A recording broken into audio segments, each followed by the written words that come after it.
সব শাখা কেন্দ্রেই ভগবান যিশুর জন্ম উৎসব বলতে পারি পালিত হয়েছে।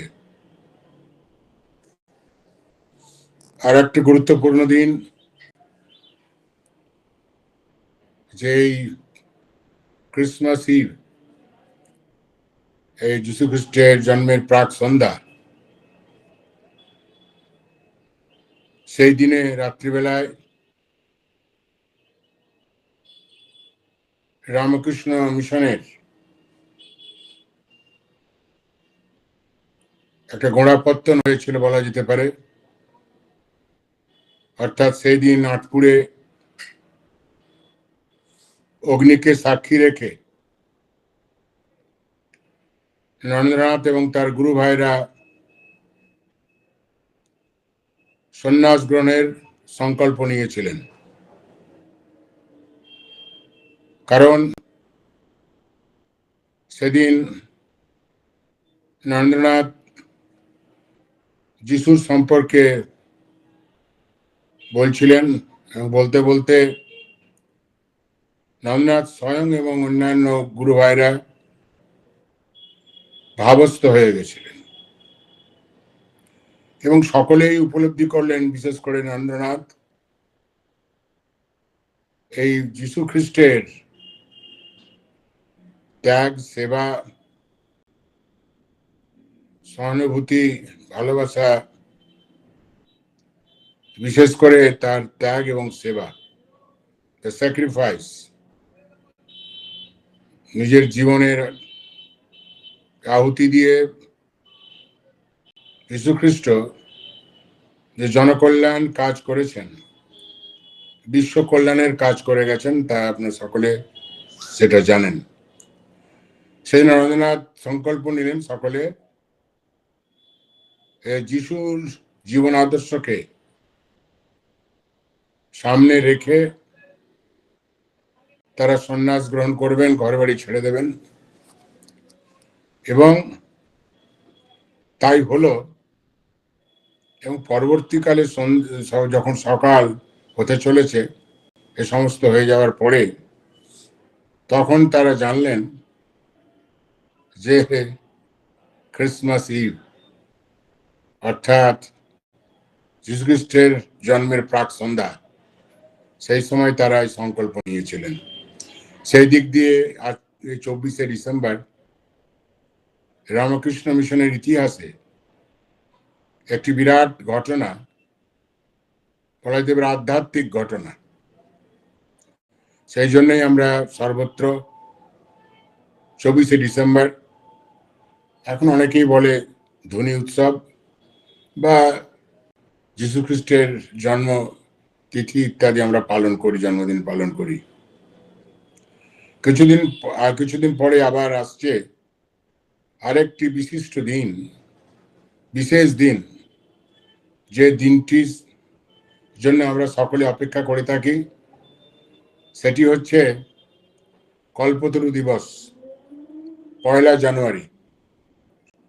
আপনাদের বলে দিতে হবে না কতভাবে কিভাবে এই 1 জানুয়ারি কল্পতরু দিবস কতটা গুরুত্বপূর্ণ।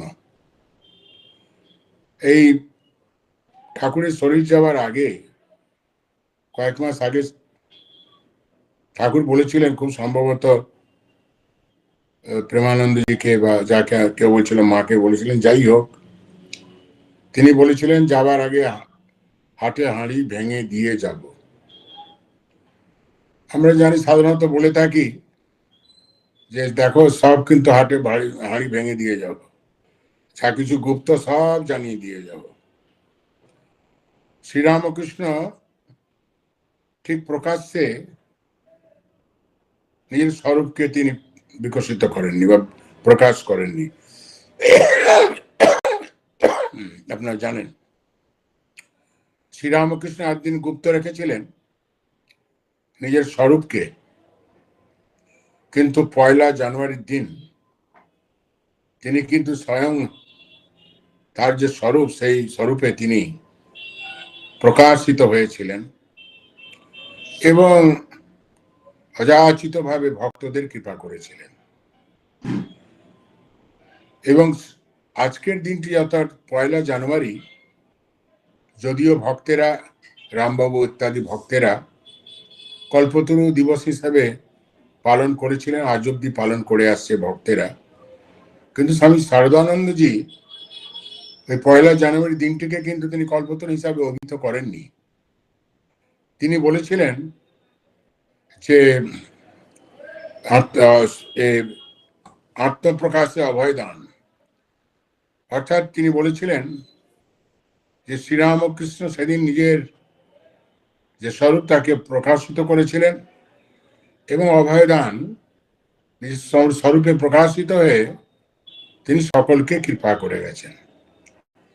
এটাই শরৎ মহারাজ বলছেন এবং এটাই ঠিক যে সেদিন শ্রীরামকৃষ্ণ স্বয়ং বললেন, ইচ্ছা করে জিজ্ঞেস করলেন গিরিশ ঘোষকে 1 জানুয়ারি, হঠাৎ জিজ্ঞেস করছেন যে গিরিশ আমাকে তোমার কি মনে হয়? গিরিশ ঘোষ নতজানু হয়ে গদগদ হয়ে বলছেন, আমি আর কি বলবো, ব্যাস বাল্মীকি যার ইয়াত্রা করতে পারেনি তার সম্পর্কে আমি আর কি বলবো। এই শোনা মাত্রই শ্রীরামকৃষ্ণ ভাবস্থ হয়ে গেলেন। ভাবস্থ হয়ে তার কণ্ঠ থেকে, ভেতর থেকে যে আশীর্বাদ বেরিয়ে এলো, সে আশীর্বাদ সম্পর্কে আমরা সকলেই অবহিত। সাধারণত আমরা বুঝি যে আশীর্বাদ মানে, যা সকলেই বলে থাকে, এইটা জন্য আশীর্বাদ, ওটার জন্য আশীর্বাদ। শ্রীরামকৃষ্ণ কিন্তু সেদিন কোনো পার্থিব আশীর্বাদ করেননি। শ্রীরামকৃষ্ণ বলেননি যে আয়ুষ্মান ভব, আয়ুষ্মতী ভব, পুত্রবান ভব, পুত্রবতী ভব, ধনবান ভব, ধনবতী ভব, না। তিনি সেদিন আশীর্বাদ করেন, আশীর্বাদ করেছিলেন যে দুটি শব্দে, সেটি হচ্ছে আশীর্বাদ করি তোমাদের চৈতন্য হোক। শ্রীরামকৃষ্ণ আমাদের মধ্যে, প্রত্যেক মানুষের মধ্যে যে আধ্যাত্মিক চেতনা আছে, সেই চেতনাকে তিনি সকলের মধ্যে জাগ্রত করতে চেয়েছিলেন।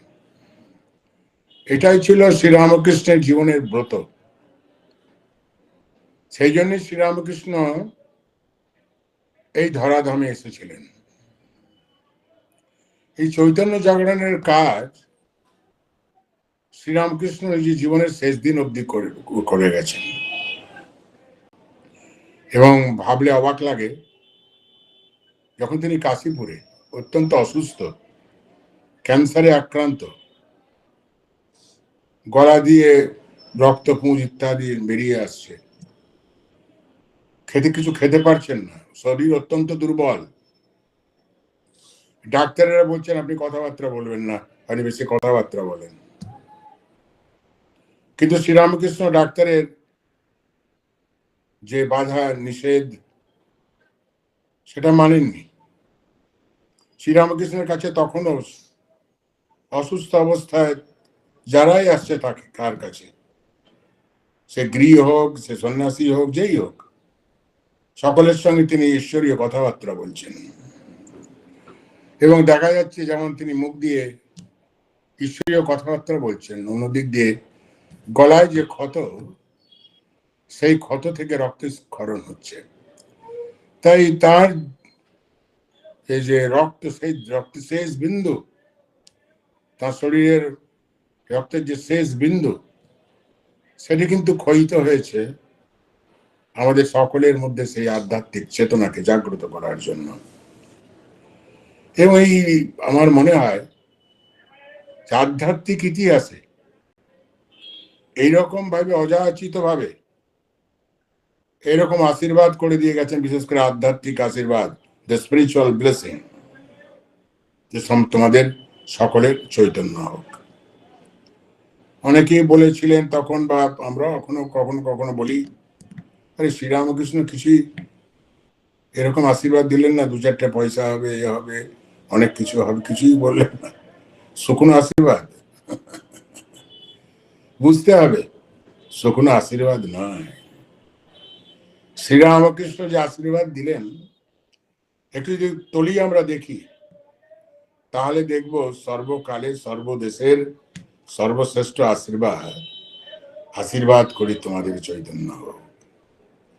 যে আশীর্বাদ প্রাপ্ত হলে মানুষ আর মানুষ থাকে না, মানুষ বুদ্ধ মানবে পরিণত হয়, দেব মানবে পরিণত হয়।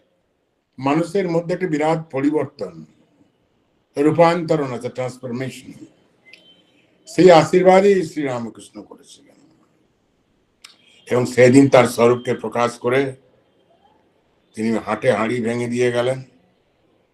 অর্থাৎ তিনি উজাড় করে তার ভেতরে যেটা চাইছিলেন, হাঁড়ি ভেঙে দেবো, হাটে হাঁড়ি ভেঙে দিয়ে যাবেন, অর্থাৎ তিনি যে আধ্যাত্মিক আশীর্বাদ করতে চেয়েছিলেন সেদিন কিন্তু হৃদয় উজাড় করে সকলকে আশীর্বাদ করে দিয়ে গেলেন, আশীর্বাদ করি তোমাদের চৈতন্য হোক। হয়তো মনে হবে যে সেদিন যারা উপস্থিত ছিলেন কাশীপুরে ওই দিনটিতে তাদেরই বোধ হয় শ্রীরামকৃষ্ণ আশীর্বাদ করে দিলেন, তা নয়। তাদেরকে উদ্দেশ্য করে সারা বিশ্ববাসীর উদ্দেশ্যে তিনি এই অমোঘ আশীর্বাদ দিয়ে গেলেন। এবং সেটি যে তিনি ওই দিনই করেছিলেন, আশীর্বাদ করেছিলেন বা হাটে হাঁড়ি ভেঙে দিয়ে গেছিলেন, তা নয়। শরৎ মহারাজ বলছেন, স্বামী সরদানন্দ, যে শ্রীরামকৃষ্ণকে আমরা প্রতিনিয়ত দেখেছি যে তিনি সকলকে আশীর্বাদ করছেন, সকলের হৃদয়ের পরিবর্তন এনে দিচ্ছেন, মনির পরিবর্তন এনে দিচ্ছেন। তিনি প্রতিনিয়ত করতেন। বলছেন আমরা দেখেছি তাকে। এই কল্পতরুকে বলছেন একটা বিশেষ দিন, বিশেষ কারণ, যেদিন শ্রীরামকৃষ্ণ একবারে ঢালোয়া ভাবে সকলকে আশীর্বাদ করলেন, আশীর্বাদ করি তোমাদের চৈতন্য হোক। এবং সেই চৈতন্য যে আশীর্বাদ, সেই আশীর্বাদ পাবার জন্য আমাদেরকে যোগ্য করে তুলতে হবে। আমরা বলি এত জব করছি, ঠাকুর দর্শন দিচ্ছেন না, ইয়ে হচ্ছে না, মন বসছে না। প্রশ্ন এইখানেই, সত্যি সত্যি কি আমরা চাই? সত্যি সত্যি সে আশীর্বাদ কি চাই? আমরা তো দেখি সকলেই অনুভব করে এই আশীর্বাদ ঠাকুরের কাছে হোক, মহারাজদের কাছে হোক, যাদের কাছে হোক, গুরুজনদের কাছে হোক, আশীর্বাদ ওই কয়েকটা, এটা হচ্ছে মহারাজ একটা আশীর্বাদ করে দিন। আজও গেছিলাম একটা বিরাট উৎসবে, স্টাডি সার্কেলে, ওই একই প্রণাম করার সময়, মহারাজ আশীর্বাদ করুন যেন আমার মেয়েটা ভালো করে পরীক্ষায় পাস করতে পারে, মহারাজ আশীর্বাদ করুন তার আগামীকাল অপারেশন আছে, এতে অপারেশন ভালোভাবে হয়ে যায়। এই প্রসঙ্গে ঘটনা মনে পড়ে গেল স্বামী ভূতেশানন্দজি। ওনার এত ভক্ত, সব ভক্তরা যাচ্ছে, অনেক ভক্তরা, মহিলা ভক্ত, এই ভক্ত। এক মহিলা গিয়ে ভূতেশানন্দজি মহারাজকে জিজ্ঞেস করছেন যে মহারাজ আশীর্বাদ করুন। কি আশীর্বাদ? বলছেন আমার স্বামীর নামে অনেক মামলা চলছে, স্বামীকে অনেক মামলা মকদ্দমায় স্বামী জড়িয়ে পড়েছে, আশীর্বাদ করুন যাতে তাড়াতাড়ি আমার স্বামী মামলা টামলা থেকে যাতে মুক্ত হতে পারে। ভূতেশানন্দজি কি উত্তর দিলেন? ভূতেশানন্দজি বললেন, দেখো এটা আমি কিভাবে আশীর্বাদ করব জানি না, যে তোমার স্বামী মামলা টামলা থেকে মুক্ত হোক বা মামলায় জয়লাভ করুন, এটা আমি তো বলতে পারবো না। আমি কিন্তু এটাই করতে পারি, তোমার ক্ষেত্রে হোক, তোমার স্বামীর ক্ষেত্রে হোক, কিভাবে আধ্যাত্মিক উন্নতি হতে পারে। ওই শ্রীরামকৃষ্ণের কথা, চৈতন্য কিভাবে আধ্যাত্মিক উন্নতি হতে পারে, এটা কিন্তু জন্যই আমি আছি বা আমরা আছি। কিন্তু এইসব মামলা টামলা জেতাজেতির ব্যাপার, জয়লাভ টয়লাভের ব্যাপার, এসব তো আমরা কিছু করতে পারবো না। সত্যি তো, আমরা গুরুকরণ করেছি, যেই হোক না কেন গুরু, গুরুকুল জাগতিক উন্নতির ব্যাপারে যতটা নয় ততটা বেশি কিন্তু আধ্যাত্মিক উন্নতির জন্য। প্রশ্ন করবেন যে জাগতিক উন্নতি কি, তাহলে আমরা প্রার্থনা, নিশ্চয়ই প্রার্থনা করবেন। আমরা সাধারণ জীব, সংসারে আছি, নিশ্চয়ই প্রার্থনা করবেন, ঠাকুরের কাছে প্রার্থনা করবেন, ঈশ্বরের কাছে প্রার্থনা করবেন। কারণ আপনাকেও তো টাকা পয়সা রোজগার করতে হবে, জীবন নির্বাহ করতে হবে, ছেলেদের মানুষ করতে হবে, তাদেরকে সমাজে বা পরিবারে প্রতিষ্ঠিত করতে হবে, নিশ্চয়ই। কিন্তু কেবল ওইটা কেবল খালি নয়, ওইটাই মধ্যে ঘুরপাক খেলে চলবে না, করুন। কিন্তু জীবনের আর একটা দিক আছে, আজকে বলছিলাম সেখানে জীবনের একটা দিক আছে, মেটেরিয়াল ডাইমেনশন, স্পিরিচুয়াল ডাইমেনশন। এই সংসার টংসার করার একটা তো দিক আছে, গৃহস্থ মানুষের সকলের তো একটা বিরাট দিক আছে, কিন্তু জীবনে আর একটা দিক আছে, সেটা কিন্তু ভুললে চলবে না। সেটা হচ্ছে মানুষের জীবনের স্পিরিচুয়াল ডাইমেনশন, আধ্যাত্মিক জীবন। আধ্যাত্মিক জীবন।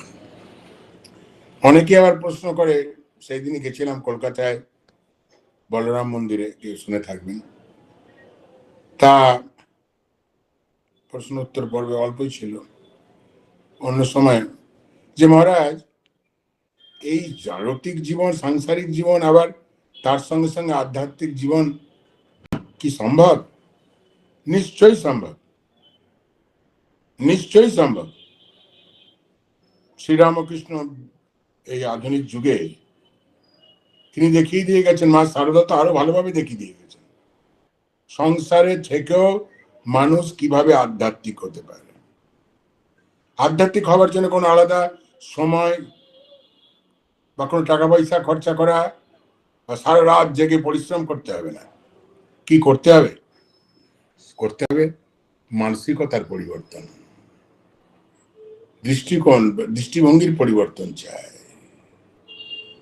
দৃষ্টিভঙ্গির পরিবর্তন হয়ে গেলে যা কাজকর্ম করছেন সেই কাজটাই হয়ে যাবে আধ্যাত্মিক সেবা, উপাসনা, ওয়ার্ক ইজ ওয়ার্শিপ। খালি পরিবর্তন করতে হবে দৃষ্টিভঙ্গির পরিবর্তন। ঘটনা অনেক আছে এ বিষয়ে বলা যেতে পারে, যে কিভাবে আমরা দৃষ্টিভঙ্গির পরিবর্তন হলে মানুষের মধ্যে কিরকম পরিবর্তন আসে। চেঞ্জ দ্য মাইন্ডসেট, যাকে ইংরেজিতে বলে। একটা গল্পের কথা বলি, গল্প হতে পারে, ঘটনা হতেও পারে। একটা গ্রামে খুব বিরাট মন্দির তৈরি হয়েছিল, বহু যারা এই পাথরের কাজ করে তারা অনেকে নিযুক্ত ছিল। একজন ভদ্রলোক পাশ দিয়ে যাচ্ছে, বলে কি খটখট আওয়াজ করছেন, কি করছেন? বলে কি আর করবো, এই মন্দিরের পাথরের কাজ করছি, মূর্তি টর্তি তৈরি হবে, সব ব্যাপারে কাজকর্ম করছি, আর কি, ওই যা পয়সা করি পাবো, ওই তা দিয়ে জীবন নির্বাহ করবো, আবার কি। আবার এগিয়ে গিয়ে আরেকজন ভদ্রলোককে জিজ্ঞেস করছি, যে কাজকর্ম করছিল পাথরের, ভাস্কর, একেবারে ভাস্কর্য যারা পাথরের কাজকর্ম, তাই জিজ্ঞেস কি করছেন? এইসব মন্দিরের থাম টাম গুলো সব পাথর কেটে করছি, আর আমার মালিক কন্ট্রাক্টর যে বলেছে এইভাবে করো, এইভাবে করছি, আর কিছু টাকা পয়সা পাবো, খাবো দাবো, আর কি। আর একজন তৃতীয়কে জিজ্ঞেস করছে, এইবার শোনার কথা, বোঝার কথা। তৃতীয় যে পাথরের কাজকর্ম করছে তাকে জিজ্ঞেস করছে, হোয়াট ইউ আর ডুইং, কি করছো? তো বলছে কি আর করবো, এই পাথর খণ্ড থেকে অতিরিক্ত পাথর ধীরে ধীরে সরিয়ে দিচ্ছি, সরিয়ে দিলে পরে সেই পাথরের মূর্তি থেকে, সেই পাথর থেকে মূর্তি বেরিয়ে আসবে, এবং এই মূর্তি যখন মন্দিরে বসবে, কত হাজার হাজার লোক এসে সেই মূর্তিকে পুজো করবে, নিজের জীবনকে ধন্য করবে। আমি এই কাজে নিযুক্ত থেকে, বিরাট কাজে, সেবার কাজে, পবিত্র কাজে নিজেকে নিযুক্ত থেকে আমি কিন্তু খুব ধন্য, আমি কৃতকৃতার্থ। পয়সা সকলেই পাবে, সে প্রথম দ্বিতীয় তৃতীয় সকলেই পাবে, কাজ তো সকলেই করছে, কিন্তু তৃতীয় যে ব্যক্তি যে পাথরের কাজ করছে, তার মানসিকতা দেখুন, সেবার মানসিকতা, পূজার মানসিকতা, এই মানসিকতা খুব দরকার। তাই সংসারে থেকেও আপনি আধ্যাত্মিক হতে পারেন, আপনি সংসারে থেকেও আধ্যাত্মিক হতে পারেন। শ্রীরামকৃষ্ণ তো খুব পরিষ্কার বলে দিয়ে গেছেন। কি বলেছেন? যে সংসারে থাকবে, এক হাতে সংসার করবে, আর এক হাত দিয়ে ভগবানকে ধরে রাখবে। এক হাতে কাজ করবে, আর এক হাতে ঈশ্বরকে ধরে রাখবে। কেন ঈশ্বরকে ধরে? যদি ঈশ্বরকে ঠিক ঠিক ভাবে আমরা ধরে রাখতে পারি, তাহলে যে কাজকর্মগুলো করব, সেই কাজকর্মগুলো খুব ভালো হবে, সুন্দর হবে। সেই কাজকর্মগুলো কিন্তু সেবায় পরিণত হবে। তখন কিন্তু আমাদের পাপ বেচালে পড়বে না। শ্রীরামকৃষ্ণ বলছেন আরেক জায়গায় যে অদ্বৈত জ্ঞান আচলে মেয়েদের কাজ করলে বেচালে পাপ পড়ে না। অদ্বৈত জ্ঞান তো অনেক উঁচুর কথা। সাধারণ দৃষ্টিতে বলি যে ঈশ্বরকে ধরে রাখতে হবে, ঈশ্বরের প্রতি বিশ্বাস করতে হবে, আর কাজ করতে হবে। সেই সংসারে থেকেও আপনি আধ্যাত্মিক হতে পারেন, সংসারে থেকেও জীবনে আধ্যাত্মিক প্রগতি হতে পারে, কিন্তু সেই দৃষ্টিভঙ্গি নিয়ে করতে হবে। আপনি কাজ করছেন, সংসারে কাজ করছেন, রান্না বান্না আজকে জানি না, উঠে সবই তো উঠে গেছে, জোম্যাটো টমেটো হয়ে গেছে, রান্না বান্না করে কিনা জানি না, কিন্তু আগে যারা মায়েরা রান্না বান্না করতেন, আপনারাও দেখেছেন কত নিষ্ঠা সহকারে রান্না বান্না করে, ছেলের জন্য করে, স্বামীর জন্য করে, পরিবার আর অন্য কারোর জন্য করে। কেবল স্বামী ভাবছেন কেন, ছেলে ভাবছেন কেন, বা অন্যান্য লোক ভাবছেন কেন? ভাবুন না। আর তারাই সকলের মধ্যে, তাদের মধ্যে ঈশ্বর রয়েছে, তাদের জন্য রান্না করছেন। দেখবেন রান্না আরো ভালোভাবে করতে পারবেন, খুব শ্রদ্ধার সঙ্গে করতে পারবেন, যদি আপনার কনভিকশন হয়, যদি আপনার মানসিকতা এরকম হয় যে এরা সাধারণ নয়, সাধারণ মানুষ পতি বা পুত্র নয়, all are children of God, তারা তো ঈশ্বরের পুত্র, সব পুত্র সন্তান, সকলেই তাই। ঘটনা বলি, নিশ্চয় আপনাদের জানা। গোলাপ মা ঠাকুরের কাছে এসছেন, বলে তার একটা কি ভাইপো নাকি আছে, বাচ্চা একটু। তা ঠাকুরের নাম নিতে গিয়ে, তাই করতে গিয়ে গোপালের চিন্তা টিন্তা হয় না তার, ওই ছেলেটার কথা, বাচ্চাটার কথা মনে। ঠাকুর কি বললেন? ঠিক আছে, খুব ভালো কথা তো, তুমি তোমার যে বাচ্চা, যে নাতি নাকে রয়েছে, তাকে গোপাল ভাবো না। তুমি গোপালকে স্নান করাচ্ছ, গোপালকে খাওয়াচ্ছ, সবকিছু করছো। Just change the attitude. সেই মানসিকতা পাল্টে দাও। তোমার যে ভাইপো বা নাতি যাই বাচ্চা, সে মানসিকতা পাল্টে দাও। কেন চিন্তা করছো না? ওই তুমি গোপাল, তুমি তাকে খাওয়াচ্ছ মানে গোপালকে। সেই জন্য তো স্বামী বিবেকানন্দ বললেন, কি বললেন? বললেন যে service to man is service to god. তাই সেই জন্য তো বললেন service to man is service to god. হচ্ছে মানুষের সেবাই হচ্ছে ঈশ্বরের সেবা। নরমে নারায়ণ যাকে বলা হয়, নরমে নারায়ণ, नारायण सेवा ही, नर सेवा ही नारायण सेवा है। অর্থাৎ মানুষের সেবাই হচ্ছে ঈশ্বরের সেবা। সেই দৃষ্টিভঙ্গি নিয়ে কাজ করুন না। হাসপাতালে আছেন, কলকারখানায় আছেন, আপনি কেন ভাবছেন না কলকারখানায় বস্তু উৎপাদিত করছেন, প্রোডাকশন করছেন, বাজারে দিচ্ছেন, লোকে খাবে, সবকিছু করবে? আপনি লোক কেন ভাবছেন? ভাবুন না, তারা সকলে ঈশ্বরের সন্তান। কেন ঈশ্বরের সন্তান? আমরা বিশ্বাস করি, অন্তত পক্ষে সনাতন হিন্দু ধর্ম কি বিশ্বাস করি, যে সকলের মধ্যে ঈশ্বর আছেন, সকলের মধ্যে ভগবান আছেন। বেদান্ত বলে যে সকলের মধ্যে সেই আত্মা রয়েছে। তাই যদি হয়, তাহলে যেখানেই থাকুন না কেন, যেখানেই কাজ করুন না কেন, বেদান্তের দৃষ্টিভঙ্গি নিয়ে, আমার সনাতন ধর্মের যে দৃষ্টিভঙ্গি, মানুষ মাত্রই তো ঈশ্বর, সেইভাবে তাদের সেবা করুন না কেন, দেখবেন নিশ্চয়ই ভালো বলে। হাসপাতালে কাজ করছেন, কেন সাধারণ রুগী ভাবছেন? ভাবুন, you are serving God there, you are treating God. ওদের ওষুধ খাওয়াচ্ছেন, পথ্য দিচ্ছেন, ইঞ্জেকশন দিচ্ছেন, don't consider the patient as a patient, but try to consider them as God. এই তো বললাম দৃষ্টিভঙ্গির পরিবর্তন। সেই জন্য বলছেন যে এক হাতে কাজ করবে। এই গীতায় কি বলছেন ভগবান কৃষ্ণ অর্জুনকে খুব বড় একটা দামি কথা বললেন, এই প্রসঙ্গেই বললেন, মা অনুস্মরণ যুদ্ধাচল। কি বললেন শ্রীকৃষ্ণ অর্জুনকে? অর্জুন তো পালিয়ে যেতে চাইছিল, যুদ্ধ করবে না, পাপ হবে, হ্যানা ত্যানা, সে সকলে জানা। অর্জুনকে তো শ্রীকৃষ্ণ বলে, ঠিক আছে বাবা, তোমার দ্বারা হবে না, তুই পাপ ভাবছো, কেটে পড়ো, যেতে চাচ্ছ তা বললেন না, যুদ্ধে ওকে আরো প্রবৃত্ত করলেন। আর কি বলে দিলেন? টেকনিক বলে দিলেন, যুদ্ধ করো, মান স্মরচ, আমাকে স্মরণ করে যুদ্ধ করো, আমাকে মনে রেখে যুদ্ধ করা, ঈশ্বরকে খেয়াল রেখে, মনে রেখে, স্মরণে রেখে যুদ্ধ করা। তাই করলেন অর্জুন, এবং অর্জুন করাতে সেই যুদ্ধে জয়লাভ করল। যদিও ন্যায় যুদ্ধ ছিল, কৌরবেরা দুষ্টুমি করছিল, সব ঠিক আছে, কিন্তু যুদ্ধ করার টেকনিক বলে দিলেন, কাজ করার টেকনিক ভগবান কৃষ্ণ বলে দিলেন, যে আমাকে স্মরণ করে যুদ্ধ করো। পালিয়ে যেতে বললেন না। ঠাকুরমা স্বামীজি কেউ সংসার থেকে পালিয়ে যেতে বলেননি, সংসার থেকে পালিয়ে যেতে বলেন কোনো এক জায়গাও বলেন কি বাবা সংসার করো না, তাহলে আধ্যাত্মিক জীবন হবে না, কেটে পড়ো, চলে যাও যেখানে বন গুয়া মঙ্গল, কোথায় একবারও বলেননি। বরঞ্চ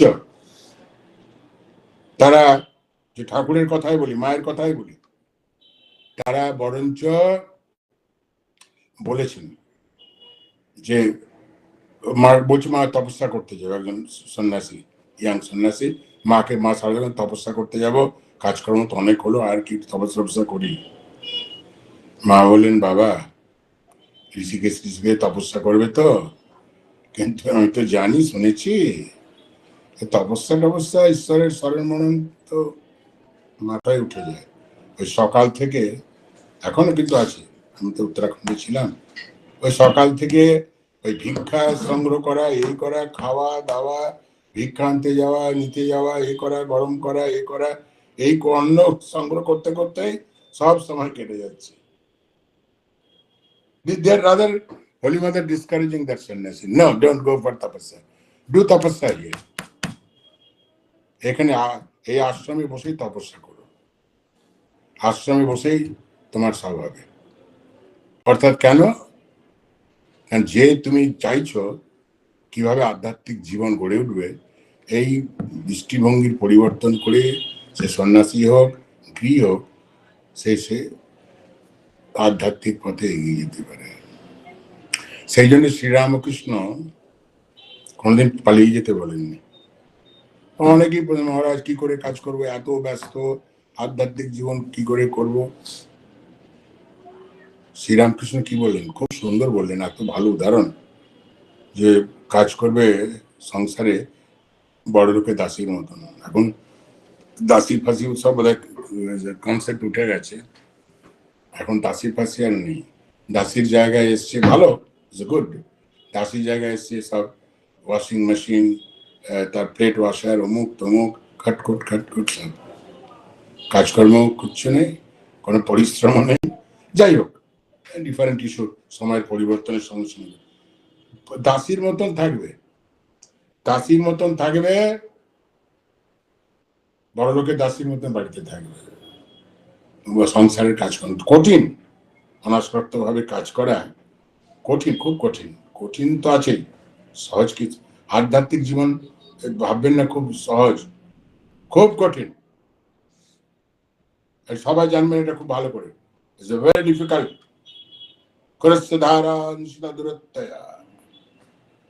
কি বলছে আধ্যাত্মিক পথটা, কি বলছে আমাদের উপনিষদ? উপনিষদ বলছে খুরস্য ধারা নিশিতা দুরত্যয়া, walking on the sharp edge of the razor. এই খুরস্য ধারা, তার উপরে চলা কত ডিফিকাল্ট। একটু যদি এদিক ওদিক হয় কেটে দুটুকরো হয়ে যাবে, পা হয়ে যাবে, শেষ হয়ে যাবে, ডিফিকাল্ট। আধ্যাত্মিক পথে কোনো শর্টকাট নেই। আমাদের কাছে তো রামকৃষ্ণ মিশন তো আমাদের জানা নেই, অমুক করে দিলাম, তুমি টাং করে দিলাম, টাং করে দিলাম, হয়ে গেল সব। এসব কিছু না, ওসব হাওতাবাজি, লোক ঠকানো বিদ্যা।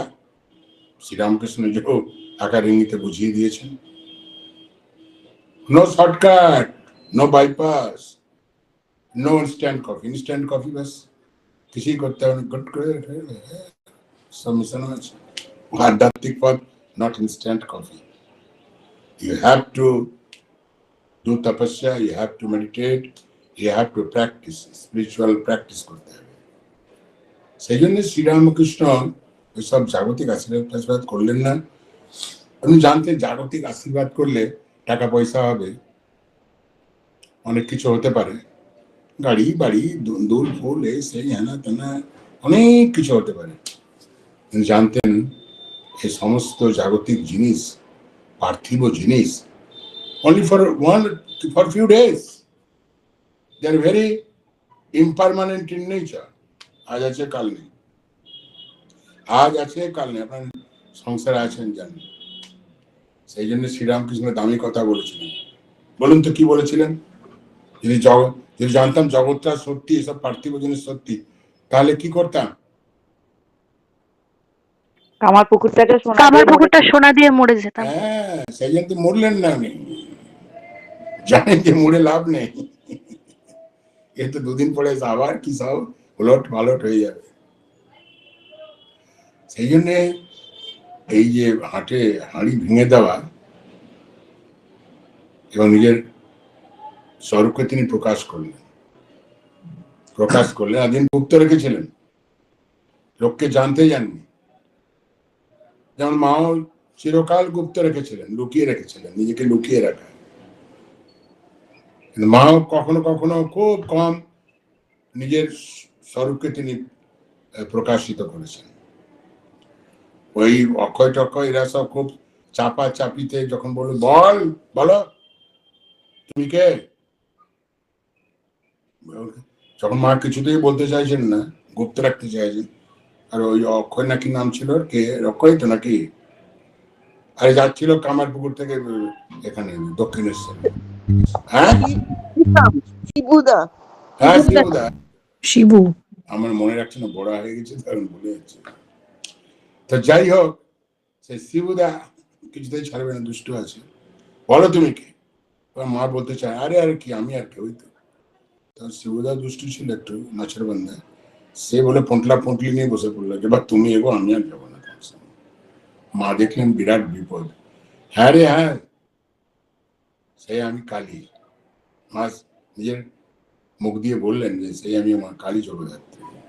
আর কখনো কখনো মানে এইরকম অবস্থায় পড়ে নিজের স্বরূপ সম্পর্কে একটু বলেছেন মাত্র। আর একটা দুষ্টু ছিল, সে মাকে তাড়া করছিল, পাগল নাকি হরিশ নাকি, কে হরিশ তাড়া করছিলেন মহারাজ। মাকে লাঠি নিয়ে পিছন দিকে তাড়া করছিলেন। মা দেখলেন যে এইবার একটু ফোঁস না করলে হবে না, মা বগলা মূর্তি ধারণ করলেন, করতে হরিশদের দেড় দৌড় ছুটে পালিয়ে গেলেন। তোরা নিজে সবসময় নিজেদের যে স্বরূপটাকে প্রকাশ করেনি, প্রয়োজনে প্রকাশ করেছেন। এ খুব ফটফট করছে, কি না নরেন্দ্রনাথ ভাবছিল খুব ফটফট করছে, শ্রীরামকৃষ্ণ নানা রকম তর্ক বিতর্ক করছে, নানা রকম এ করছে, পাগল বলছে, সে করছে, খুব বাড়াবাড়ি করছে নরেন্দ্রনাথ। শ্রীরামকৃষ্ণ থাক, দেখে একটু, তোকে 1 সেকেন্ডে আমি ঠান্ডা করে দেবো। যেমন স্পর্শ করে দিলেন, আরে বাবা আমরা গেলাম রে, আমার মা আছে, আমার বাবা আছে, সে আছে। আবার স্পর্শ করে দিলেন, বুঝিয়ে দিলেন সাধারণ নন তিনি, তার স্বরূপকে বুঝিয়ে দিলেন। নরেন্দ্রনাথকে 1 সেকেন্ডে এরম করলেন, ব্যাস। তখন আমরা বুঝতে পারলেন is not ordinary person, is not mad. Sri Ramakrishna একটা কথা বলতেন ইংরেজিতে আছে, মনোম্যানিয়াক।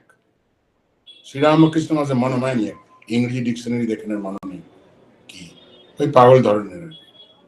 তো সেই জন্যে তারা প্রয়োজনে শ্রীরামকৃষ্ণ দেখলেন এবার তো যাবার সময় হয়ে এসছে, তাকে চলে যেতে হবে, সেই জন্য তার স্বরূপকে প্রকাশ করলেন। শুধু স্বরূপকে প্রকাশ নয়, তিনি কি করলেন, তিনি প্রকাশ করে যা দেবার দিয়ে চলে গেলেন।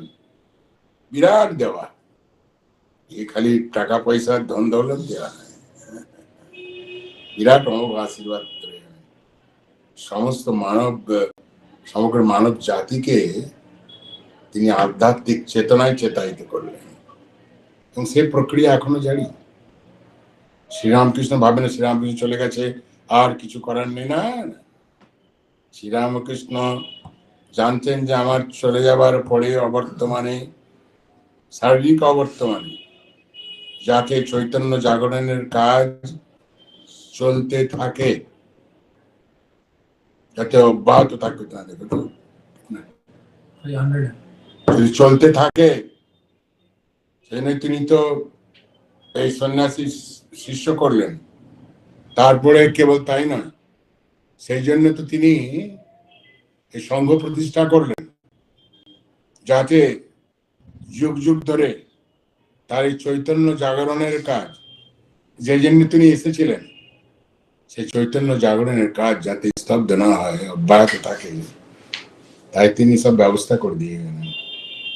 মাকে বললেন, মা সারদাকে কি বললেন, যে তোমাকে অনেক কিছু করতে হবে, আমি যা করেছি তার চেয়ে ঢের করতে হবে। মা বলছেন, আমি তো মেয়ে মানুষ, আমি আর কেউ না। দেখেছেন শ্রীরামকৃষ্ণের অবর্তমানে দীর্ঘ 37 বছর মা এই কাজই করে গেছেন, বিভিন্ন ভাবে দীক্ষা দিয়ে করে, সকলকে স্নেহ দিয়ে, ভালোবাসা দিয়ে তিনি সেই সকলের মধ্যে চৈতন্যকে জাগ্রত করেছেন, চৈতন্যকে জাগ্রত করেছেন সকলের মধ্যে। পাপি তাপি, গুন্ডা, বদমাইশ, মদ্যপ, ঠিক কিভাবে তাদের কৃপা করেছেন, তাদের অন্তরে পরিবর্তন এনে দিয়েছেন। পদ্মবিনোদ, পাঁড় মাতাল, অভিনয় করে বেড়াতো, মায়ের বাড়ির কাছে থাকতো, ওই মদ খেয়ে টলতে টলতে, কখনো মধ্যরাত্রে, কখনো সন্ধ্যের দিকে, কখনো একবার ভোরের দিকে চলতে চলতে এলেন বাবু, চলতে চলতে গান ধরলেন মায়ের বাড়ির সামনে এসে, রাস্তাটাই আছে, ওঠো গো করুণাময়ী, খোলো গো কুটির দ্বার, তোমারে দেখিতে রানী, হৃদিক কাঁপে অনিবার। বলছেন, হে করুণাময়ী, ওঠো গো করুণাময়ী, খোলো গো কুটির দ্বার। মা থাকতেন দোতলায়, দেখেছেন তো ঘরটা। মা যখন কাতর ভাবে পদ্মবিনোদ কাতর ভাবে মাকে প্রার্থনা করেছেন, মা থাকতে পারছেন না, সেই দোতলার ঘরে জানলা খুলে মা তাকে দর্শন দিচ্ছেন, মা তাকে আশীর্বাদ করছেন।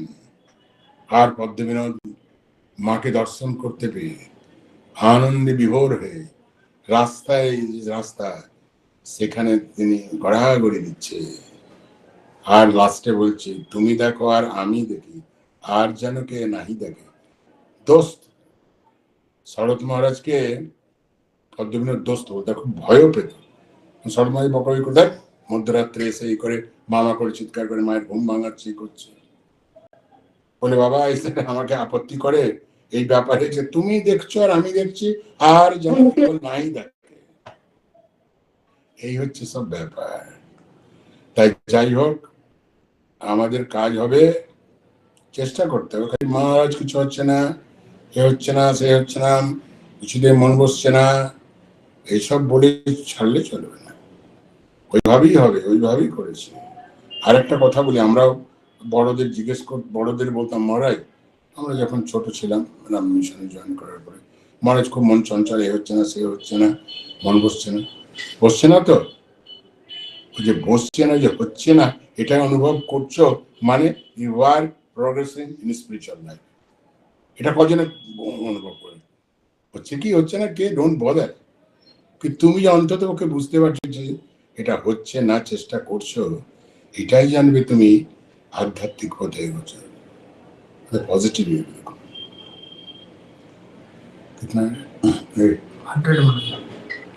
তো যাই হোক, আর নয়, আপনার আজকে ক্রিসমাস, কেক টেক খেয়েছেন, কেক টেক খান, যিশুকে স্মরণ করুন। কেক আছে, পেস্ট্রি, সব নানা রকম বাজারে বেরিয়ে গেছে।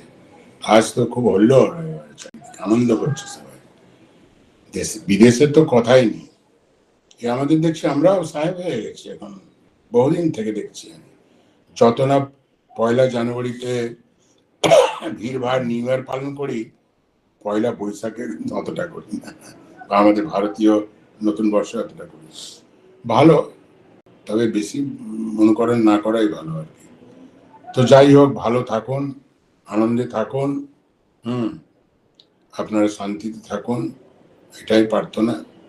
আর শান্তিতে থাকতে গেলে ওই সৎসঙ্গ করতে হবে, একটু সব ভালো কথাবার্তা শুনতে হবে, তাহলে মন ভালো থাকবে, সবকিছু ভালো থাকবে। নমস্কার, ধন্যবাদ।